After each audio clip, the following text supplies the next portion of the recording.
मेहर report शान अली शेख मेहर 4 ॾींहं पहिरियां हथियारबंदनि जी फायरिंग में क़तल थियल शोरूम मालिक ख़ान मोहम्मद पठान जे वारसनि वटि एसएसपी दादू एजाज़ अहमद शेख मेहर पहुतो, जॾहिं त 4 ॾींहं अॻु क़तल थियल शोरूम मालिक ख़ान मोहम्मद पठान जे क़तल वारी जाइ जो मुआइनो कयो ऐं मक़तूल जे पुटु अता मोहम्मद पठान सां पिणु ताज़ियत कई ऐं वाक़े जा तफ़सील मालूम कया।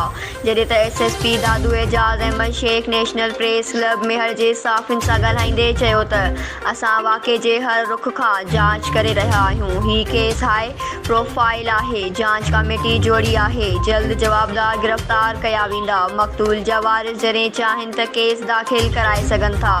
एसएसपी दादू एजाज़ अहमद शेख पारां DSP Mehar Younis Rodnani, SHO A section Noor Mustafa Pathan, SHO B section Kabil Bhayo, SHO के शाह अकबर चन्ना, सीआईए इंचार्ज अशरफ शहानी ऐं SHO women police Benazir Jamali ते मुश्तमिल जांच कमेटी मुक़ररु करे खेसि वाक़े बाबति जल्द रिपोर्ट ॾियण जो हुकुम कयो। उन मौक़े ते वारसनि ॿुधायो त क़तल थियल ख़ान मोहम्मद पठान खे धमकियूं मिलंदियूं हुयूं ऐं पुलिस खेसि दाख़िल करे क़ातिल जवाबदारनि खे गिरफ़्तार करे। हुननि चयो त असांखे एसएसपी दादू मां पूरी उमेद आहे, असांखे ज़रूरु इंसाफ़ मिलंदो।